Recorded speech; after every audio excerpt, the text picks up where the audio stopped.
রান্না করার জন্য আমি নিয়ে নিয়েছি অল্প কিছু বিফ এবং পেঁয়াজ মরিচ এগুলো সব রেডি করে কেটে নিয়েছি এবং এগুলো বেটে হামানদিস্তা দিয়ে বেটে বেটে একদম পেস্ট বানিয়ে ফেলেছি।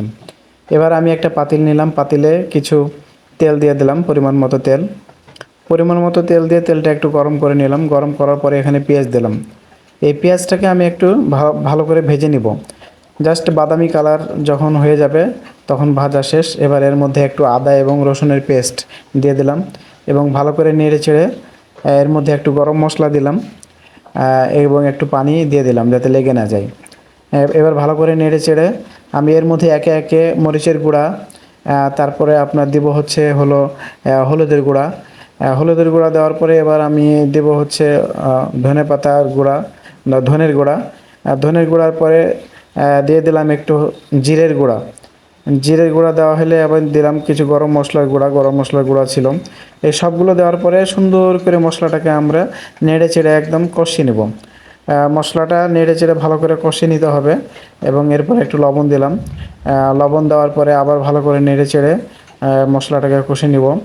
মশলাটা কষতে কষতে যখন দেখা যাবে যে মশলা থেকে তেল ছেড়ে দিয়েছে, ঠিক তখনই কিন্তু বুঝতে হবে যে আমাদের মশলাটা কষা শেষ হয়ে গেছে।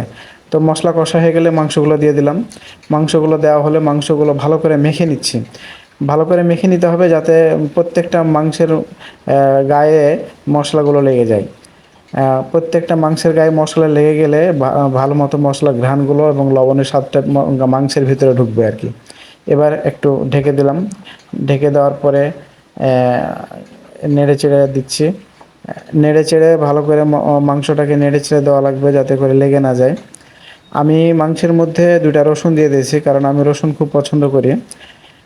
যার কারণে মাংসের মধ্যে আস্ত রসুন দিয়েছি। তো বারবার মাংসগুলোকে এভাবে নেড়ে চেড়ে দিতে হবে, ঢেকে দিতে হবে সিদ্ধ হওয়ার জন্য।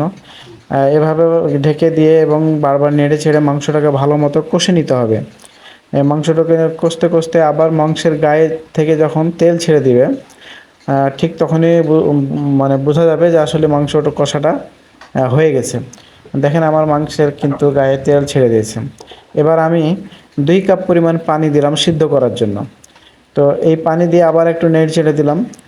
নেড়ে চেড়ে দিয়ে এবার আমি ঢাকনা দিয়ে সুন্দর করে ঢেকে দিলাম।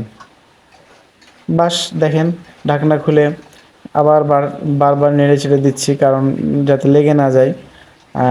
লেগে গেলে আবার পুড়ে যাবে, তখন একটা গন্ধ বের হবে, খারাপ গন্ধ। যা হোক, এবার বারবার মাংসটাকে আমি নেড়ে দিচ্ছি এবং দেখেন অনেকটা সিদ্ধ হয়ে গেছে এবং শেষ পর্যন্ত দেখেন মাংসটা রান্না হয়ে গেছে এবং কালারটা সেই এক্সেলেন্ট হয়েছে।